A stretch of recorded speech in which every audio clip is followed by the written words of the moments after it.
like their responsibilities are a little bit different. Their pay is a little bit different. The structure of their job is a little bit different. And all of a sudden we get them out of training and they're like on their own, or maybe they're leading a team all of a sudden. And all of a sudden the way they get paid is different, and the time they need to show up and the time they get done.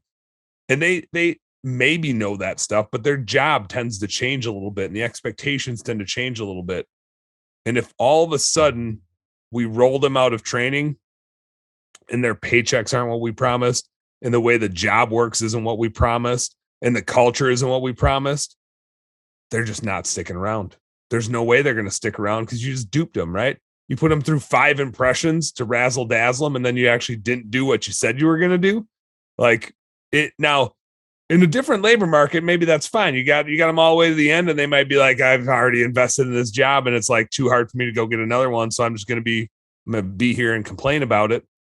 But in today's labor market, if you don't hold true to all the impressions you had impressed upon them and said that you were going to do, and you roll them out of training and the job that they have now is not the job you told them they were going to have, they're gone.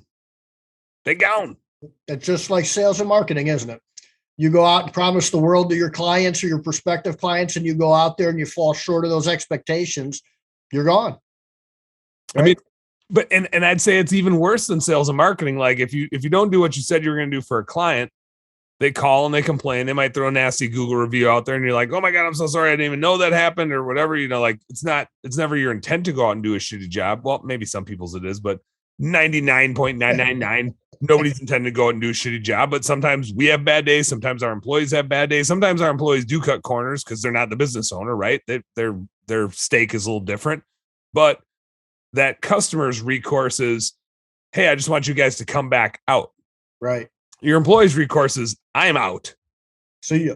Right? Like, I'm going to go find somebody else to do this. Your customer's like, hey, I already paid for this thing. I want you guys to make it right. I don't want to have to go find somebody else. The employees, that their recourse is just totally different. Their recourse is, hey, you remember those tens of thousands of dollars you already invested in me to get me here? Well, now I'm out and you're going to have to go and invest another tens of thousands of dollars into somebody else. So I'm a waste of money. I'm gone. I'm going to go find a different job, which I know is not going to be that hard to do right now. And you're kind of back to square one, and you're the one losing sleep because they ain't losing sleep about having to go find another job, but you're losing sleep about having to go find another employee.